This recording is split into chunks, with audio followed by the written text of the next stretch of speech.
One of my longtime favorite characters in Torchlight Infinite has been ERIKA since the day she was released. There is something incredibly fun about running around the map at silly speed with so much attack speed that you break half of the animations in the game. If you are a longtime viewer of the channel, you know one of my first videos was a deck stacker ERIKA corrosive throw. Well, today we are revisiting that and updating it to be able to face the current version of the game. I will be talking about all the things that you need to know, including hero traits, passives, gear, and more. Also, I'm on a journey to make a build for every single character in the game available right now, so if you want to see more, check out the playlist in the corner right now to see the ones I have covered already and subscribe so you don't miss out on future ones. But for now, let's get on with the build.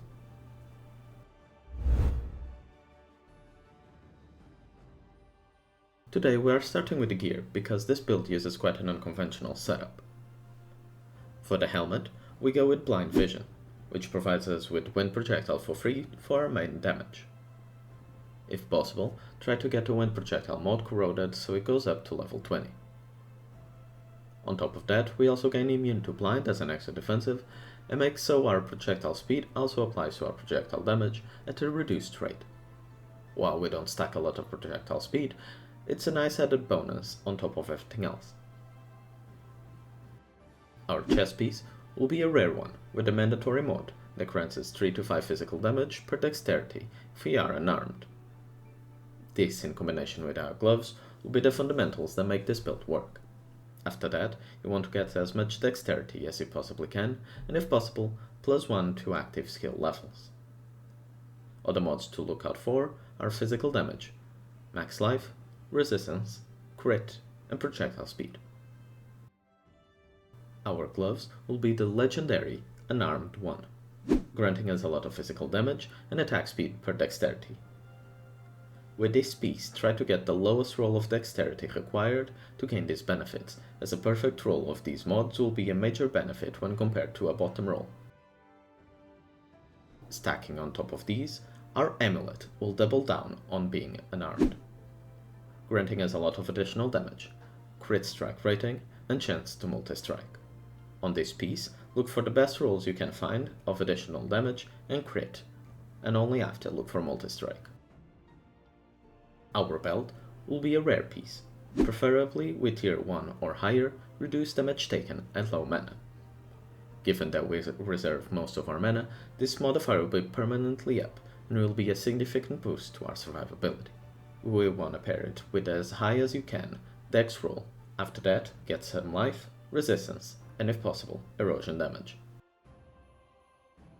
For the boots, once again we run a legendary piece, this time the Endless Night prototype, with good damage per dexterity, lots of flat dexterity, and movement speed. If possible, getting a corrosion on the mod that grants you flat dex will provide you with another 50 on top of the already natural 200 that it provides. For both rings, we'll want similar things, lots of life, lots of resistance, and as much dexterity as we possibly can. After that, if possible, projectile and flat damage will round out your rings. Our offhand will be a shield.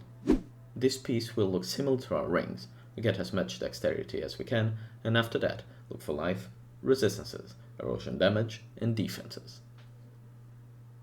An additional mod can be found in shields that gives you up to 3 levels of your active skill. This is very powerful, however can be difficult to get, especially if the remainder of your pieces don't already carry the majority of your resistances.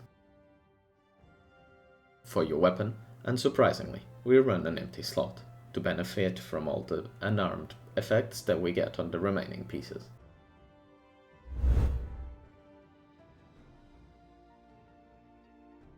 Our level 25 and 60 traits are mandatory and provide us with 2 buffs, first one being Cat's Agility. Cat's Agility will grant us attack damage and movement speed, and make so our movement speed applies to our attack damage at 240% of its value. The second buff is Stalker, giving our multi-strike a lot more damage, scaling per stack of Stalker that we have. Our level 45 option is very close, but I would recommend Interest. This will give us a lot of movement speed at endgame, which, as we just discussed, translates into damage, as well as giving us virtually infinite cat's agility, making for a very comfortable gameplay. At 75, we'll take both due to our memory, but on the trait window itself, you want to pick Cat's Walk, a very simple trait that makes so Cat's agility and Stalker don't disappear after we multistrike, and instead do so at the end of the durations only. The second option that we'll get through our memory is Cat's Dive. This node gives us a chance to deal damage equal to the damage of all our multistrike, as well as increasing our maximum multistrike count by 6, which will be the number of Stalker charges we get through our level 90 node. Speaking of, our level 90 node is Cat's Vision, a node that doubles the amount of max Stalker charges we can get, significantly boosting our damage and a lot of the benefits from the previous traits. For the relic, go with the False God's Prosthetic Body, a relic providing upwards of 30% increased stats whenever we have 3 legendary hero memories. Keep in mind, when looking to purchase one of these, you should make sure that the Engram 2 and 4 slot are open, as we need those specifically for our setup. This is due to our memories. The first one will be Butterfly Hunting, granting us the Cat's Dive hero trait that I mentioned earlier. The prototype version of this is very cheap, and even with its negative damage multiplier, will still be a benefit over any other regular memory. The other 2 memories will be the ones that grant us a lot of dexterity when slotted on our 2nd and 4th engram slots, at the cost of sacrificing strength, a trait that we are more than willing to make. If you're purchasing these, look for max rolls of percentage dexterity gained if possible.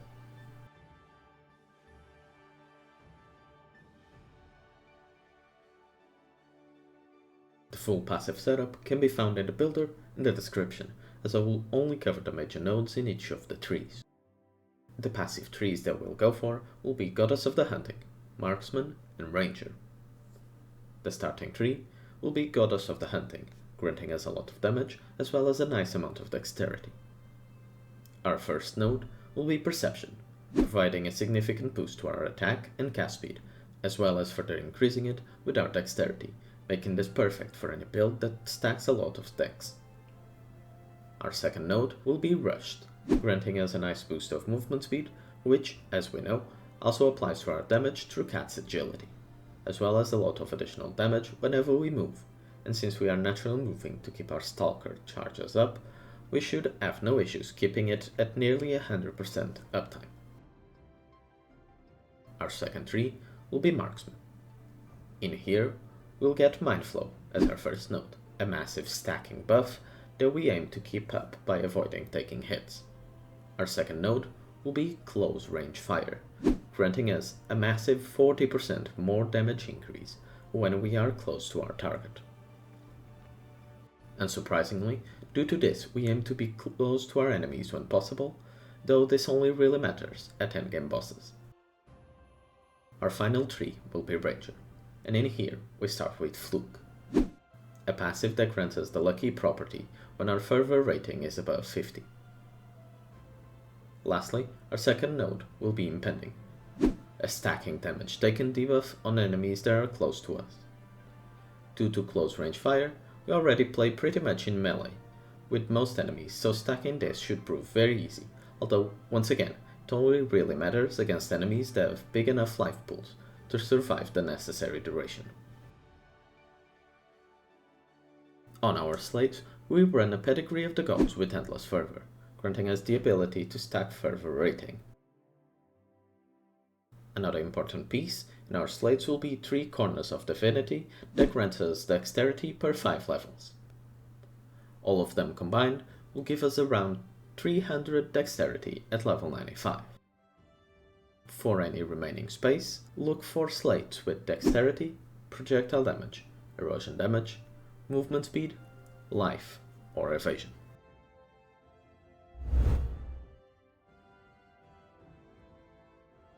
On our skills, for our main damage link, we run Corrosive Throw, and we link it to multi-strike, slower projectiles, erosion penetration, tendon slicer, and crit strike damage.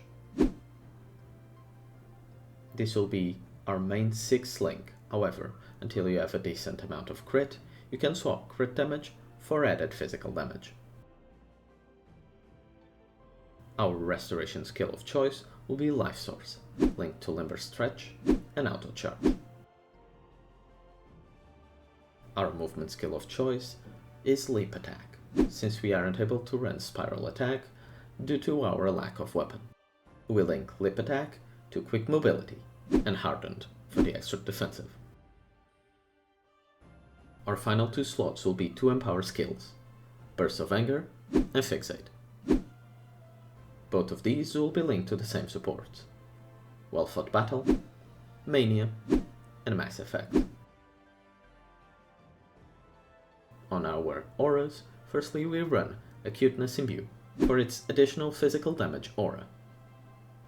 We link this to Imbue buff to further increase the additional damage. We also run Summon Flame Spirit, linked to Superpower, to further increase the crit strike rating that we gain from having this buff. Finally, we run 2 auras, Precise Projectile and Swiftness. Both of these will have the same supports, Aura Amp, Stand as One, and Selfishness. For your candles, there are a few things we can run, but my recommendation will be erosion skill levels. A couple of candles will give you 4 levels of your main damage skill, skyrocketing your damage by a significant amount. For leveling, I personally did it with Corrosive Throw from the moment I could equip the gloves that I mentioned in the gear section. However, if you don't have those, or want to level with something simpler, you can go with Berserking Blade, a straightforward skill that should be easy to grasp and make work. You would probably need to run a different passive tree and eventually swap to the setup in this video at a later time, preferably before level 80. And that is the build. If you have any questions or suggestions, drop them in the comments below, and also let me know what character you want to see in the series.